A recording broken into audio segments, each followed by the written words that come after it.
Hello friends, आज हम discuss करने वाले हैं बहुत ही इंपॉर्टेंट क्वेश्चंस जो कि प्रीवियस ईयर में आए थे सीटेट के इसमें सीटेट के क्वेश्चन पेपर में। ज़्यादा पुराने नहीं हैं, इसी बार के 2026 के पेपर्स हैं। तो इन क्वेश्चन को आप बहुत ही ध्यान से पढ़िए और जितने ज़्यादा ना आप क्वेश्चंस की प्रैक्टिस करेंगे उतना आपका सीटेट में स्कोर इम्प्रूव होगा। तो इस वीडियो को स्किप मत कीजिए, कंप्लीट देखिए। ठीक है फ्रेंड्स, तो शुरू करते हैं।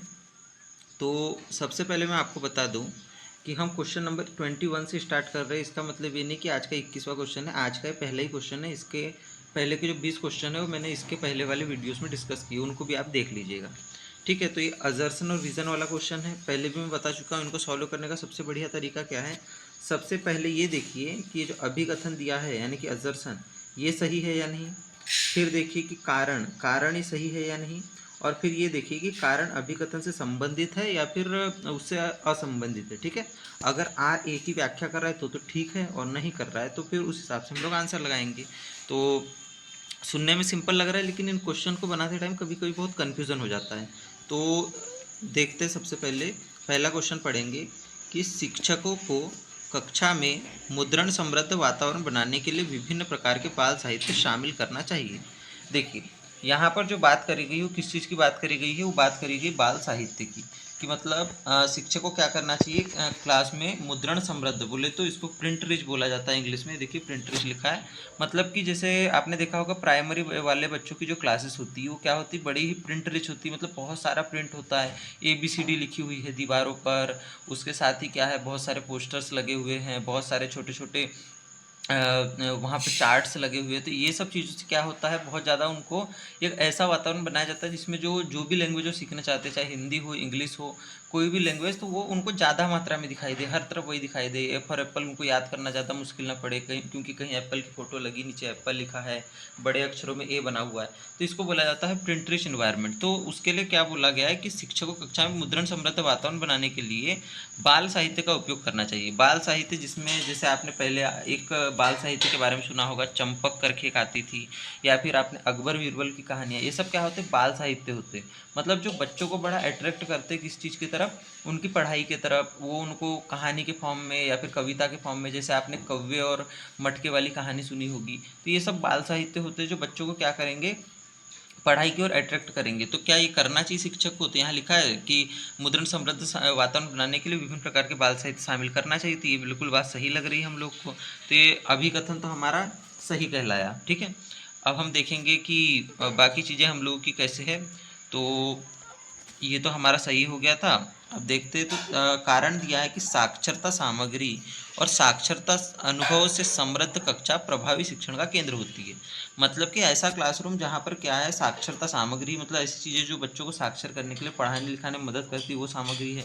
और साक्षरता के अनुभव है, मतलब कि ऐसे एक्सपीरियंस है जो बच्चों को वो चीज़ें जल्दी लर्न करने में हेल्प कर रहे हैं।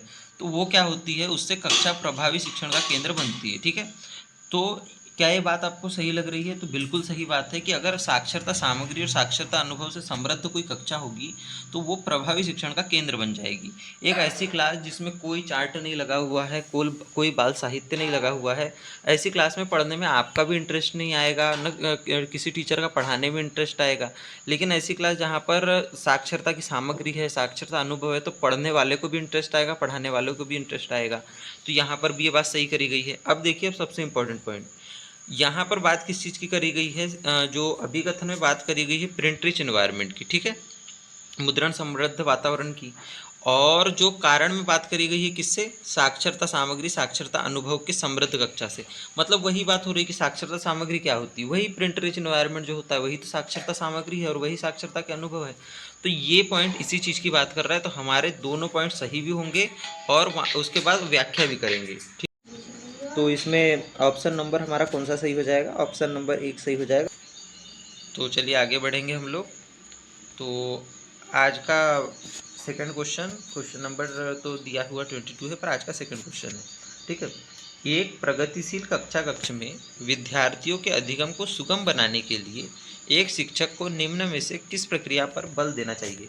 देखिए, यहाँ किस चीज़ की बात करी गई है? प्रगतिशील कक्षा कक्षी मतलब प्रोग्रेसिव क्लासरूम है कोई, वहाँ पर अधिगम को मतलब लर्निंग को सुगम बनाने के लिए एक शिक्षक को, मतलब कि किसी भी एक प्रोग्रेसिव क्लासरूम है वहाँ पर अगर किसी लर्निंग प्रोसेस को सरल बनाना है तो एक शिक्षक को निम्न में से किस प्रक्रिया पर बल देना चाहिए, मतलब कौन सा ऑप्शन उपयुक्त रहेगा जो हमारे प्रगतिशील कक्षा कक्ष में क्या करेगा कि फैसिलिटेट करेगा स्टूडेंट की लर्निंग को, उनको और सरल बनाएगा। ठीक है, तो अब 4 ऑप्शन दिए हैं, तो अब देखते हैं क्या सरल बनाता है। तो यहाँ पर दिया है व्यवहार अनुकूलन, इंग्लिश में पढ़ेंगे तो बिहेवियर कंडीशनिंग। देखिए मैं आपको सिंपल सी एक बात बता दूँ, जब हम बात कर रहे हैं प्रोग्रेसिव एजुकेशन की या फिर कंस्ट्रक्टिव एजुकेशन की, ठीक है, रचनावाद की जब हम बात करें, तो इनमें क्या होता है ना, इसमें कभी भी एक कंडीशनिंग शब्द ना बहुत ही नेगेटिव माना जाता है, मतलब कंडीशनिंग शब्द गलत होता है, अनुकूलन शब्द गलत होता है। हमको बच्चों को अनुकूलित नहीं करना है। बच्चे कोई मतलब कोई सर्कस के वो नहीं है, सर्कस में जो शेर होते हैं, जानवर होते हैं ना, जिनको कि अनुकूलित किया जाता है वातावरण के अनुकूल, तो हमको ये नहीं करना है। तो इसको एक नेगेटिव वर्ड माना जाता है। अगर प्रोग्रेसिव एजुकेशन की अगर हम बात करें तो ऑप्शन नंबर 1 हमारा गलत हो जाएगा। सेकंड ऑप्शन क्या बोला गया है, निष्क्रिय रूप से प्रतिकृति, मतलब पैसिव रेप्लिकेशन कर दीजिए आप, मतलब कि बच्चे इसमें क्या रहेंगे, आप उनको पैसिवली सिखाते जाइए, एक एक बच्चे में रेप्लिकेट करते जाइए एजुकेशन को, लेकिन किस रूप में, निष्क्रिय रूप में। तो देखिए सक्रिय रूप में होता तो हम इसको ऑप्शन का आंसर लगा सकते थे, लेकिन क्या है, निष्क्रिय रूप से बोल रहा है, तो ये भी क्या हो जाएगा, नेगेटिव हो जाएगा, गलत हो जाएगा। अब यहाँ पर किस चीज़ की बात करेगी, रिफ्लेक्टिव थिंकिंग की या फिर चिंतनशील सोच की। तो रिफ्लेक्टिव थिंकिंग एक हायर ऑर्डर स्किल से thinking, higher order thinking skill में आता है, और ये इसमें क्या है, ये बहुत अच्छा भी माना जाता है हमारे एजुकेशन के, तो ऑप्शन सही लग रहा है। और लास्ट में क्या कहा गया, ओबीडियंट लिसनिंग या फिर आज्ञाकारी श्रवण, मतलब बच्चा क्या करता रहे, बस आज्ञाकारी रूप से बस शिक्षक की सुनता रहे, शिक्षक कुछ बता रहे बस वो सुनता जाए सुनता जाए। तो इस चीज़ को भी गलत माना गया है। बच्चे को कोई आज्ञाकारी बालक बनाना या फिर एक पैसिव व्यक्ति बनाना कि वो बस सुन रहा है, कुछ बोल नहीं रहा है, एक निष्क्रिय श्रोता बनाना, ये सब एजुकेशन के काम नहीं है। हमारा काम क्या है, हमारा काम है कि बच्चे के अंदर reflective thinking, creative thinking, cognitive ability, ये सब चीज़ें डेवलप करना, जो हायर ऑर्डर मेंटल स्किल्स जो मानी जाती है ना, इनको डेवलप करना है। ठीक है, तो चिंतनशील सोच सबसे बढ़िया इसका आंसर रहेगा। व्यवहार अनुकूलन क्योंकि ये बिहेवियरिज्म से आता है तो इसको गलत मान लेंगे। निष्क्रिय रूप से प्रतिकृति क्योंकि ये बच्चे को इनएक्टिव रख रहा है तो इसके लिए गलत मानेंगे। और आज्ञाकारी श्रवण ये गलत ऐसे ही हो जाएगा क्योंकि हमको किसी बच्चे को ऑबिडेंट लिसनर नहीं बनाना है, उसको हमको एक निष्क्रिय और आज्ञाकारी श्रोता बनाने से कोई मतलब नहीं है। सबसे बेस्ट ऑप्शन कौन सा हो जाएगा, हमारा चिंतनशील सोच। आगे बढ़ेंगे, क्वेश्चन नंबर 3 की अगर हम बात करें तो क्या बोल रहा है इस क्वेश्चन में कि रमन जो कि कक्षा 4 का विद्यार्थी है, रमन कौन सी क्लास का विद्यार्थी, कक्षा 4 का, क्लास 4 का है, एक प्रश्न को हल नहीं कर पा रहा है। यह देखकर रमन का जो शिक्षक है उससे कहता है कि उसके मन में क्या चल रहा है, वह उसे बोलकर इस प्रश्न को हल करने की कोशिश करे। इस तरह का मौखिकरण क्या कहलाएगा। मान के चलिए कोई बच्चा है, अब क्या कर रहा है, उसको 2+3 आपने जोड़ने कहा। अब ना वो कॉपी पर लिखा है 2 का सिंबल बना हुआ है, प्लस का सिंबल और 3 लिखा हुआ है, अब वो उसको क्या है, सॉल्व ही नहीं कर पा रहा है। तो आप एक टीचर हो तो आप क्या बोलोगे, बेटा एक काम कर, इसको बोल बोल के सॉल्व कर कि 1 2, फिर उसके बाद 3 जोड़ना तो 1 2 3, और फिर पूरी उंगलियां गिन ले। इस तरीके से बोल बोल कर आप उसको क्या कहोगे, क्वेश्चन का आंसर सॉल्व करने। तो आप कौन सी प्रक्रिया निभा रहे हो, या फिर किस तरीके का मौखिकीकरण, यानी किस तरीके का वो जो वर्बलाइजेशन कर रहा है ना अपने इसका, कि मतलब जो चीज़ लिखी हुई है उसको अपने शब्दों के रूप में प्रदर्शित कर रहा है। तो आप क्या, वो क्या कर रहा है, वो किस चीज़ की प्रक्रिया को निभा रहा है। तो क्वेश्चन नंबर 1 कहा गया है कि व्यर्थ है क्योंकि भाषा सोचने की प्रक्रिया में बाधा डालती है। इसमें क्या बोला गया है कि ये जो प्रक्रिया आपने करवाई बिल्कुल व्यर्थ थी, क्योंकि जो लैंग्वेज होती है वो सोचने की प्रक्रिया में, थिंकिंग की जो प्रोसेस है उसमें क्या करती, बाधा डालती। बिल्कुल गलत बात है। लैंग्वेज तो उल्टा सपोर्ट करती है किसको, जो भाषा सोचने की जो प्रक्रिया होती है उसको, मतलब भाषा जो है सोचने की प्रक्रिया में बाधा नहीं डालती, उसको उल्टा सुगम बनाती है। यहाँ पर क्या बात करिए, क्वेश्चन ऑप्शन नंबर 2 में सहायक है क्योंकि भाषा सोचने की प्रक्रिया को सुगम बनाती है। बिल्कुल सही ऑप्शन लग रहा है, क्योंकि लैंग्वेज होगी तो हमको थिंकिंग आसान होगी। अब सोचिए कि आपके दिमाग में कोई वर्ड नहीं चल रहा है और फिर सोच कर देखिए किसी चीज़ को, आप सोच ही नहीं पाएंगे, क्योंकि सोचना होता ही किस चीज़ की वजह से है, क्योंकि आप किसी चीज़ को लिसन करते हैं, उसको सुनते हैं, उसको बोलते हैं, और दिमाग में उस वर्ड जब चलते हैं तभी आप सोच पाते हैं क्रमबद्ध तरीके से। तो ये ऑप्शन तो ठीक लग रहा है, आगे की भी ऑप्शन पढ़ना है। कभी भी ऑप्शन ठीक लगे या ना लगे, चारों ऑप्शन देखिए, क्योंकि कोई भी ऑप्शन उससे अच्छा हो सकता है।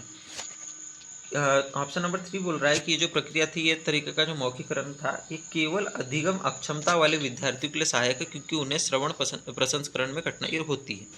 क्या ये जो लैंग्वेज है या फिर ये जो बोल बोल कर सीखना है, क्या सिर्फ उन लोगों के लिए काम आता है जिनको कोई प्रकार की लर्निंग डिसेबिलिटी है? नहीं, गलत बात है, क्योंकि ये हर प्रकार के बच्चे के लिए काम का है। कोई भी अगर छोटा बच्चा हो, बड़ा बच्चा हो, वो अगर बोलकर अपने थॉट्स को ऑर्गेनाइज कर रहा है तो ये सभी के लिए हेल्पफुल है, ये केवल एक या दो बच्चों के लिए हेल्पफुल नहीं होता, तो ये बात भी गलत हो जाएगी। और यहाँ पर क्या कहा गया है, अनुत्पादक है मतलब अनप्रोडक्टिव है, क्योंकि भाषा और सोच आपस में संबंधित नहीं होती। क्या लैंग्वेज और थॉट आपस में संबंधित नहीं होते? तो बिल्कुल होते हैं। लैंग्वेज का थॉट से बहुत ही गहरा कनेक्शन है। अब कई मनोवैज्ञानिक इस पर डिबेट करेंगे कि लैंग्वेज ज़्यादा इंपॉर्टेंट है या फिर थॉट ज़्यादा इंपॉर्टेंट है, या फिर कौन किसके सामने अधिक महत्वपूर्ण है। लेकिन कोई भी मनोवैज्ञानिक ये नहीं मानता कि लैंग्वेज और थॉट आपस में संबंधित नहीं होते, इनका दोनों का गहरा संबंध है। तो इनके तो लास्ट ऑप्शन भी हमारा गलत हो जाएगा। सबसे बेस्ट ऑप्शन हमारा कौन सा था? एक सेकेंड। तो सबसे बेस्ट ऑप्शन था हमारा कौन सा? कि सहायक है, क्योंकि जो भाषा सोचने की प्रक्रिया है, भाषा जो है सोचने की प्रक्रिया को, लैंग्वेज क्या करता है, थॉट प्रोसेस को सुगम बनाता है। ठीक है, आगे बढ़ेंगे। क्वेश्चन नंबर 4, यहाँ पर क्या बोला गया है कि a teacher who believes in constructivist pedagogy would, मतलब एक शिक्षक जो रचनावादी शिक्षा शास्त्र में विश्वास करता है। रचनावादी शिक्षा शास्त्र के जनक कौन कौन थे, मतलब उसके मनोवैज्ञानिक? तो सबसे पहले उसके सबसे महत्वपूर्ण व्यक्ति माने जाते हैं जीन पियाजे, जो रचनावाद के जनक भी माने जाते हैं। फिर वाइगोत्स्की, वो सामाजिक सांस्कृतिक रचनावाद के जनक माने जाते हैं। ठीक है, तो रचनावादी शिक्षा शास्त्र में जो छात्र विश्वास, मतलब जो शिक्षक विश्वास करेगा, उसके लिए क्या आवश्यक होगा, मतलब वो उसके लिए चारों ऑप्शन में से क्या जरूरी होगा? तो पहला ऑप्शन बोल रहा है कि विषय वस्तु को वास्तविक दुनिया से जोड़ने से बचे, मतलब कि जो भी रचनावादी शिक्षक है उसके बारे में कहा गया है कि वो क्या करे, रियल लाइफ से न जोड़े, सिर्फ थ्योरी पढ़ा दे। मान के चलिए बुक में कुछ चीज़ें लिखी हुई है उनको पढ़ा दे। अगर बुक में लिखा हुआ है पेड़, तो उसको वो पेड़ का चित्र न दिखाए बच्चों को, सिर्फ क्या कर दे, पेड़ की थ्योरी पढ़ा दे, ये बात करी गई है। तो बात तो बिल्कुल ही गलत करी गई है। ठीक है, तो ये ऑप्शन तो गलत ही लग रहा है। अब केवल सामाजिक सांस्कृतिक पृष्ठभूमि के आधार पर छात्रों के निर्णय लेने से बचे, मतलब यहाँ क्या बोला गया है कि सिर्फ सामाजिक सांस्कृतिक उनकी जो पृष्ठभूमि है, मान के चलिए कोई बच्चा आ रहा है, कोई भी बैकग्राउंड से आ रहा है, हो सकता है कि वो किसी पर्टिकुलर कम्युनिटी से आ रहा हो, किसी पर्टिकुलर कास्ट से आ रहा हो, या फिर उसकी संस्कृति अलग हो। मान के चलिए कोई बच्चा आ रहा है नॉर्थ ईस्ट साइड से, कोई बच्चा साउथ इंडिया से आ रहा है, क्योंकि अब तो केंद्रीय विद्यालय हो गए हैं, अलग अलग जगह बच्चे पढ़ सकते हैं। तो क्या करा उसने, मान के चलिए कोई साउथ इंडियन बच्चा था, अब उसके बैकग्राउंड को अपने से ही जज कर लिया और उसके आधार पर ही सोच रहा है कि उसको वो पढ़ाई करवाएगा, तो उसी आधार पर किसी का निर्णय लेने से बचे। तो बिल्कुल सही बात है कि सिर्फ सामाजिक सांस्कृतिक पृष्ठभूमि मत देखिए, उसका मानसिक स्तर देखिए, उसकी बहुत सारी चीज़ें हो सकती है, उसमें बौद्धिक स्तर हो सकता है उसका, उसकी लैंग्वेज हो सकती है। ठीक है, तो ये बात तो सही लग रही है। अब क्या बोला गया है कि उच्च स्तर के मौखिक निर्देशों को प्राथमिक शिक्षा शास्त्र के रूप में बढ़ावा दे, मतलब कि promote high levels of verbal instruction as primary pedagogy. ठीक है, बैकग्राउंड में नॉइस आ रही तो उसको आप इग्नोर करिए। तो इसमें क्या बोला गया कि high level of verbal instruction जो है वो, उसको आप लोग क्या करेंगे, उसको प्रमोट करेंगे। तो देखिए एकदम हाई लेवल से आप वर्बल इंस्ट्रक्शन अगर बच्चों को देंगे तो ये बच्चों के लिए सही नहीं होगा। आप उनके लेवल के इंस्ट्रक्शन उनको दीजिए ताकि वो उन चीज़ों को समझ सके। आप एकदम बहुत ज़्यादा हाई लेवल के उच्च स्तर का उनको वर्बल इंस्ट्रक्शन दे दिए और पता चल रहा है बच्चों को चीज़ें ही समझ नहीं आ रही है, तो ये ऑप्शन तो गलत ही लग रहा है। ठीक है, और एक चीज़ क्या बोली गई है कि प्रमोट एबिलिटी ग्रुपिंग, मतलब आपने क्या किया, एक बच्चा था क्लास का टॉपर, अब इसको किसके साथ बैठा दिया, जो भी क्लास के टॉप क्लास के बच्चे हैं, मतलब मान के चलिए क्लास में 4-5 बच्चे जो थोड़े टॉप क्लास के नंबर लाते हैं, इनकी ग्रुपिंग कर दी। अब जो क्लास के बैक बेंचर्स है, जो कम नंबर ला रहे हैं, या फिर ऐसे बच्चे जो थोड़े अंडर अचीवर है, उनकी ग्रुपिंग कर दी, उनको एक ग्रुप में डाल दिया। फिर जो बच्चे थोड़े असक्त टाइप के थे उनको एक ग्रुप में डाल दिया। अब देखिए इस ग्रुप बनाने से क्या होगा ना, इन बच्चों में कभी भी समरसता की भावना या फिर एक दूसरे के प्रति ब्रदरहुड की भावना ही नहीं आ पाएगी। ये ग्रुप जो रहेगा ये ग्रुप से ये ग्रुप को हेट करेगा, ये ग्रुप इस ग्रुप को हेट करेगा, और एक अनहेल्दी कंपटीशन आ जाएगा इनके बीच में। तो ये चीज़ आपको नहीं करनी है। आपको क्या करना है कि बच्चों की योग्यता समूह नहीं बनाने हैं, बच्चे के हेट्रोजीनियस ग्रुप बनाने हैं। हेट्रोजीनियस बोले तो कि हर प्रकार का बच्चा उसमें है, अशक्तता वाला भी बच्चा उसी में है, मतलब स्पेशली एबल्ड बच्चा भी वहीं है, वहीं पर अंडर अचीवर है, वहीं पर टॉपर है, ताकि अलग अलग ग्रुप के बच्चे रहे, एक दूसरे के प्रति एक ब्रदरहुड का, एक इंडिविजुअल डिफरेंस को एक दूसरे को एक्सेप्ट करे, ऐसा ग्रुप बनाना है। तो हमारा सबसे बढ़िया ऑप्शन क्या है कि केवल सामाजिक सांस्कृतिक पृष्ठभूमि के आधार पर छात्रों का निर्णय लेने से बचेगा। जो भी टीचर क्या होगा, एक रचनावादी शिक्षा शास्त्र में विश्वास करने वाला होगा। ठीक है। अब यहाँ पे ये ऑप्शन ना थोड़ा सही लग सकता है कि promote high level of verbal instruction. तो ये तो करना ही नहीं, क्योंकि शुरुआत की पेडागोजी में ही आप उच्च स्तर के मौखिक निर्देश दे देंगे, बच्चों को कुछ समझ ही नहीं आएगा। ठीक है। अब क्वेश्चन नंबर 5वां क्या बोला गया है कि शिक्षार्थियों की सक्रिय संलग्नता का तात्पर्य क्या है। कि मतलब क्या बताएगा कि शिक्षार्थी सक्रिय संलग्न है। मतलब कि इनमें से 4 ऑप्शन दिए हैं, आपको बताना है कि शिक्षार्थी सक्रिय रूप से संलग्न है, एक्टिवली इंगेज है। इस ये किस चीज़ मतलब किस चीज़ से हमको पता चलेगा, इसका तात्पर्य क्या है। ठीक है। तो पहला ऑप्शन बोल रहा है कि बच्चे क्या करेंगे, पूछताछ करेंगे, अन्वेषण करेंगे, प्रश्न करेंगे, टीचर से पूछेंगे कि सर आपने ये बताया, इसमें ये कन्फ्यूज़न है, या फिर सर ये ऐसे भी तो हो सकता है। मतलब वो क्या कर रहे हैं, पूछताछ भी कर रहे हैं, अन्वेषण कर रहे हैं, मतलब टीचर ने कुछ बताया तो उसकी खोज कर रहे हैं, कहीं उसको इंटरनेट पे सर्च कर रहे हैं, अपने मम्मी पापा से पूछ रहे हैं। तो बिल्कुल इसमें बच्चे एक्टिव तो लग रहे हैं, लग तो रहा है कि एक्टिवली इंगेज है। और फिर सेकंड ऑप्शन क्या बोला है कि तथ्य और सूचनाओं को रटा दिया आपने, मतलब तथ्य और सूचनाओं को क्या करने लग गए, बच्चे रटने लग गए। तो बिल्कुल गलत ऑप्शन है। कभी भी अगर बच्चे रट रहे हैं, इसका मतलब बच्चों को चीज़ समझ नहीं आ रही है, बच्चे एक्टिवली इंगेज नहीं है, बस पैसिवली इंगेज है। बस क्या कर रहे हैं बच्चे, एक निष्क्रिय श्रोता है, जो आपने बोला उसको उन्होंने सुन लिया, उसको मतलब उसको बस वो लोग याद कर लेंगे। ठीक है। तो निष्क्रिय हो जाएंगे इसमें। तो ये भी हमारा क्या हो जाएगा, ऑप्शन गलत हो जाएगा। अब हमको थर्ड ऑप्शन में बोला गया है कि सक्रिय रूप से अंक और प्रतियोगिता को प्राथमिकता देंगे। मतलब बच्चे क्या करेंगे, मार्क्स को, कंपटीशन को प्राथमिकता देंगे। तो ना हमको मार्क्स को प्राथमिकता देनी है, ना हमको कंपटीशन पे प्राथमिकता देनी है। हमको प्राथमिकता देनी बच्चे के लर्निंग पे कि कितने से अच्छा बच्चा सीख पाए। ये नहीं कि कितने अच्छे नंबर ला पाए। नंबर तो हो सकता है बच्चे में गड़बड़ भी जाए, लेकिन हमको प्राथमिकता देनी कि बच्चा अपने स्तर से बहुत अच्छा सीख सके। ठीक है। और लास्ट क्या बोला गया कि पाठ्य पुस्तक को ज्ञान का एकमात्र स्रोत माने। मतलब हम क्या माने कि ये जो बुक है हमारी, यही सब कुछ है।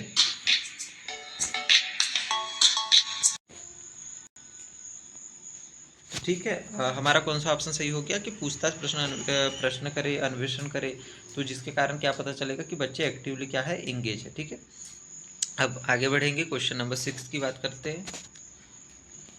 राधा एक लड़की है, राधा राधा तर्क देती है कि कपड़े छाया की तुलना में धूप में जल्दी सूखते हैं। सिंपल सी बात है कि अगर आप छाव में कपड़े रखोगे, उससे जल्दी कहाँ सूखेंगे, धूप में सूखेंगे। इसीलिए क्योंकि धूप उन्हें सुखाने में क्या कर रही है, मदद कर रही है। तो वो क्या समझ दिखा रही है, मतलब बच्चे में कौन सी समझ आ गई है। देखिए क्या बोला गया है कि जब हमारे कपड़े हैं, अगर वो छाया में रखे हमने तो लेट सूखेंगे, धूप में रखे तो जल्दी सूखेंगे। क्योंकि धूप क्या कर रही है, उनको सुखाने में मदद कर रही है। ऐसा किसका तर्क है, राधा का। बात तो सही कर रही है राधा। तो किस चीज़ की बात कर रही है, क्या राधा इसमें एनिमिज्म दिखा रही है। मतलब राधा क्या कर रही है इसमें, ये सोच रही है कि मतलब निर्जीव में भी सजीव देख रही है। ऐसा तो कुछ नहीं हो रहा है। बच्ची तो क्या कर रही है, सिंपल सी बात कर रही है, जो एकदम नेचुरल बात है और जो एकदम साइंटिफिक बात है वो कर रही है। क्या बच्ची रिवर्सिबल थिंकिंग दिखा रही है। रिवर्सिबल थिंकिंग क्या होता है कि यदि 2+4=6, तो 6=2 +4, मतलब ये वाली थिंकिंग दिखा रही है क्या, बिल्कुल गलत बात है। ये भी थिंकिंग नहीं दिखा रही है। यहाँ पर कहीं उसने रिवर्सिबल थिंकिंग की तो बात ही नहीं करी है। क्या बच्ची विकेंद्रीकरण दिखा रही है। मतलब विकेंद्रीकरण क्या होता है कि बहुत मतलब अलग अलग पॉइंट पर ध्यान देने, मतलब एक ही पॉइंट पर फोकस करने से ज़्यादा वो सभी पॉइंट पर फोकस कर रही है। तो बिल्कुल ऐसी भी कोई बात नहीं हो रही है। लेकिन फर्स्ट ऑप्शन क्या बोला गया कि कॉज एंड इफेक्ट, या फिर कारण और प्रभाव की बात कर रही है। बिल्कुल वो कारण और प्रभाव की बात कर रही है। कारण क्या है कि धूप निकल रही है, इसलिए प्रभाव क्या हो रहा है कि कपड़े जल्दी सूख रहे हैं। तो एक साइंटिफिक बात कर रही है, कॉज एंड इफेक्ट की बात कर रही है। तो ठीक है, सिंपल सा हो जाएगा हमारा ऑप्शन नंबर 1। बाकी ऑप्शन क्यों नहीं होंगे मैं आपको बता ही चुका हूँ। अब 27वें मतलब 7वां क्वेश्चन आज का, इसकी बात करेंगे हम लोग। क्या बोला गया कि निम्न में से कौन सा आंतरिक अभिप्रेरणा का उदाहरण है। मतलब which of the following is an example of intrinsic motivation. मतलब आंतरिक अभिप्रेरणा मतलब कोई व्यक्ति अंदर से प्रेरित है, इसका क्या उदाहरण है कि वो व्यक्ति अंदर से प्रेरित है, और क्या अंदर से मतलब उसके जोश है, इस चीज़ का क्या मतलब उदाहरण दे रहा है। तो आंतरिक देखो, दो प्रकार के मोटिवेशन होते हैं। एक क्या होता है, इंट्रिंसिक होगा, एक क्या होता है, एक्सट्रिंसिक होता है। इंट्रिंसिक क्या होता है, इंट्रिंसिक आता है हमारे अंदर से, मतलब कि जैसे किसी व्यक्ति को, कोई व्यक्ति चाहता है कि मैं बहुत बड़ा एथलीट बनूं, कोई चाहता है कि मैं बहुत बड़ा डांसर सिंगर बनूं, और वो अंदर से सोच रहा है, वो खुद चाहता है क्योंकि वो डांस पसंद करता है, सिंगिंग पसंद करता है, तो ये कौन सा मोटिवेशन हो गया, ये हो गया इंट्रिंसिक। लेकिन अगर कोई व्यक्ति क्या कर रहा है, किसी को पता चला कि डांसर बनने से क्या होता है, आप अच्छी अच्छी महंगी कार ले सकते हो अगर आप एक अच्छे डांसर बनोगे तो, या फिर एक अच्छे एक्टर बनोगे तो आप बहुत अच्छा घर ले सकते हो, बंगला गाड़ी ले सकते हो, आपको बहुत अच्छे अच्छे अवार्ड मिलेंगे, और फिर आप मोटिवेट होकर काम कर रहे हो, तो कौन सा मोटिवेशन हो जाएगा, एक्सट्रिंसिक। इंट्रिंसिक मतलब आंतरिक अभिप्रेरणा, और एक्सट्रिंसिक मतलब बाह्य अभिप्रेरणा, मतलब बाहरी चीज़ों से आ रही है, जो बाहरी मटेरियलिस्टिक चीज़ों से, और इंट्रिंसिक क्या होती है, आपके अंदर से आ रही है, ठीक है। तो हमको क्या करना है, आंतरिक अभिप्रेरणा का उदाहरण बताना है। तो आपने क्या किया, अच्छा ग्रेड पाने के लिए परीक्षा हेतु अध्ययन कर रहे हो, मतलब आप अध्ययन इसलिए नहीं कर रहे हो क्योंकि अध्ययन आपको पसंद है, आप क्या सोच रहे हो, अच्छा ग्रेड आ जाएगा तो मेरे मम्मी पापा मेरी तारीफ करेंगे, मेरे टीचर मेरी तारीफ करेंगे, मुझे कोई भी मेरे पापा मेरे नई साइकिल या नई बाइक खरीदेंगे। तो इस वजह से आप अगर कोई परीक्षा के लिए अध्ययन कर रहे हो तो ये किसका उदाहरण हो जाएगा, ये एक्सट्रिंसिक का हो जाएगा। लेकिन हमको पूछा किसका है, हमको पूछा है इंट्रिंसिक का। आप पुरस्कार राशि के लिए खेल खेल रहे हो, मतलब आपको कोई भी अगर एक प्राइज मनी मिल रहा है कि आपको 10,000 रुपये दिए जाएंगे अगर ये वाला गेम में आप जीत जाते हो, तो आप क्या करोगे, ये भी एक्सट्रिंसिक मोटिवेशन का उदाहरण है। आपको गेम हो सकता है पसंद भी ना हो, लेकिन आपको पैसे मिल रहे हैं तो आप करोगे। या फिर आप व्यक्तिगत आनंद के लिए कोई खेल खेल रहे हो, मतलब आपको खुद से वो काम क्या है, पसंद है, तो ये किसका उदाहरण हो जाएगा, ये इंट्रिंसिक का हो जाएगा। क्योंकि आप काम इसलिए नहीं कर रहे हो क्योंकि कोई करने के लिए कह रहा है या फिर आपको उसके बदले कुछ मिलेगा, इसलिए कर रहे हो क्योंकि आपको खुद पसंद है, व्यक्तिगत लेवल पे पसंद है, ठीक है। या फिर चौथा ऑप्शन क्या है कि माता पिता की डांट से बचने के लिए गृह कार्य पूरा कर रहे हो, तो ये भी क्या हो जाएगा, एक्सट्रिंसिक मोटिवेशन हो जाएगा, थोड़ा नेगेटिव टाइप का होगा पर एक्सट्रिंसिक है, क्योंकि आप माता पिता की डांट से बचने के लिए गृह कार्य पूरा कर रहे हो, आपको गृह कार्य पूरा करने में कोई इंटरेस्ट नहीं है, ठीक है। तो हमारा ऑप्शन कौन सा सही हो जाएगा, ऑप्शन सही हो जाएगा हमारा तीसरा। आगे बढ़ेंगे, यहाँ पर क्या बोला गया है कि अभिकथन निष्कर्ष वाला क्वेश्चन है, अभिकथन कारण वाला। यहाँ पर क्या बोला गया है कि रचनावादी शिक्षा शास्त्र में विश्वास रखने वाले शिक्षकों को बच्चों को ढेर सारी सामग्री उपलब्ध करानी चाहिए। मतलब कि जो टीचर बिलीव करते हैं कंस्ट्रक्टिविस्ट पेडागोजी में, उनने क्या करना चाहिए, बहुत सारी सामग्री बच्चों को प्रोवाइड करवाना चाहिए। क्योंकि कारण में क्या दिया है, ठीक है, थोड़ी थोड़ी बात ठीक लग रही है। छोटे बच्चे अर्थपूर्ण सीखने के लिए केवल मौखिक निर्देश और व्याख्यान पर निर्भर होते हैं। और सेकंड ऑप्शन क्या बोला गया है कि जो छोटे बच्चे होंगे वो सिर्फ आप जो बोल रहे हो, केवल जो मुंह से निर्देश दे रहे हो बोल बोल कर, जो लेक्चर दे रहे हो उसी पर डिपेंड करेंगे, तो ये तो एकदम गलत लग रहा है। और ऑप्शन नंबर ये सही लग रहा है, क्योंकि रचनावादी शिक्षा शास्त्र में क्या है, शिक्षक बच्चों को बहुत सारी सामग्री उपलब्ध कराएगा, अलग अलग शिक्षण सामग्री, जिससे बच्चे क्या होंगे, पढ़ेंगे, जिसको देखकर वो क्या होंगे, नई नई चीज़ें सीखेंगे। तो ये बिल्कुल सही बात हो रही है यहाँ पर। तो हमारा ऑप्शन नंबर कौन सा हो जाएगा, ऑप्शन नंबर हमारा एक सही हो जाएगा कि ए एवं आर दोनों सही है, तथा जो ए है वो आर की सही व्याख्या भी कर रहा है, ठीक है। अब हम क्या करेंगे, इसके भी आगे बढ़ेंगे हम लोग के। अब क्वेश्चन बाकी जो देखते हैं हम लोग, क्वेश्चन नंबर 28 हो गया हमारा।